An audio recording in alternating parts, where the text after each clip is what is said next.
कब्रिस्तान की भूतिया कहानियाँ पुरानी और डर से भरी होती हैं, जो अक्सर लोगों के बीच सुनने को मिलती हैं। ऐसी कहानियों में कब्रिस्तान को एक ऐसी जगह के रूप में दिखाया जाता है जहां भूत प्रेत या रूहें भटक रही होती हैं। एक मशहूर कहानी है एक पुरानी कब्रिस्तान की, जहां रात के समय कुछ अजीब आवाजें सुनाई देने लगती थीं। गांव वाले कह रहे थे कि वहां एक भूतनी कब्रिस्तान के आसपास भटक रही थी। कई लोगों ने उस भूतनी को देखा था, जो सफेद कपड़ों में छुपी होती थी और उसकी आंखों में भयंकर चमक होती थी।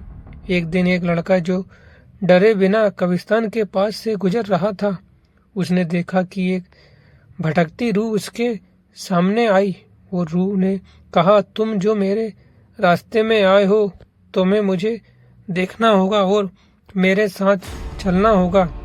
लड़का कांप रहा था, लेकिन उसने अपनी हिम्मत नहीं हारी और रूह की आंखों में देखा। तब रूह ने उससे कहा, तुम जिसे भूत समझ रहे हो वो एक कहानी का हिस्सा है। उस लड़के ने समझा कि कब्रिस्तान की कहानियों में एक गहरा सच्चाई होती है, जो सिर्फ उसी वक्त समझ आती है जब डर को अपने अंदर जीत जाते हो।